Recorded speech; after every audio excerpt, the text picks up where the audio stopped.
ম্যাচের নবম ওভারের মধ্যেই বাংলাদেশের ছিল না ৫ উইকেট। তবে তাওহিদ হৃদয় ও জাকের আলী অনিকের বুদ্ধিদীপ্ত ব্যাটিংয়ে বাংলাদেশের পুঁজি হয় সাদামাটা। পরে বোলিং আর ফিল্ডিংয়েও গা ছাড়া ভাব দেখা গেল টাইগারদের।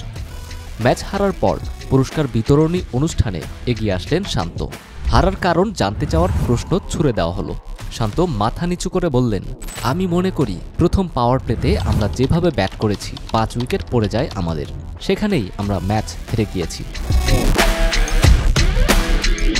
বেশিরভাগ লোক কথাটাকে সহজভাবে নিলেও যদি তার এই বক্তব্যটাকে একটু ঠান্ডা মাথায় চিন্তা করা যায় তাহলে বেরিয়ে আসবে আরও অনেক ব্যাখ্যা। শান্তর কথা মতে বাংলাদেশের ৫ উইকেট পড়ার পর আর কোনো ব্যাটার নেই যারা ম্যাচ জিতিয়ে আনতে পারে। ৫ উইকেট পড়ার পর বাংলাদেশের এমন কোনো খেলোয়াড় নেই যে কিনা বড় স্কোর করতে পারে। যেখানে খুদ ক্যাপ্টেনের পরবর্তী ব্যাটারদের ওপর ভরসা নেই, সেখানে ব্যাটসম্যানরা সাহস পাবে কি করে? মাঝারি আকারের স্কোর নিয়েও লড়াকু মনোভাব আর আত্মবিশ্বাস থাকলে ম্যাচ জিতিয়ে আনা কঠিন কিছু নয়। কিন্তু যেই দলের ক্যাপ্টেন ৫ উইকেট পড়ার পর হাল ছেড়ে দেয়, তার কাছে এমন লড়াকু ম্যাচের প্রত্যাশা বোকামি ছাড়া আর কিছু নয়।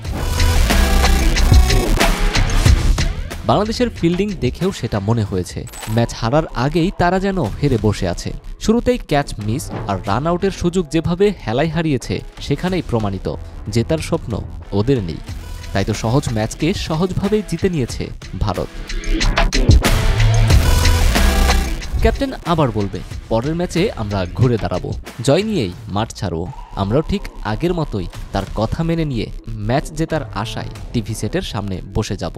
ক্রিকেটটাকে ভালোবাসাই যেন এখন কাল হয়ে দাঁড়িয়েছে বাংলাদেশের সাপোর্টারদের।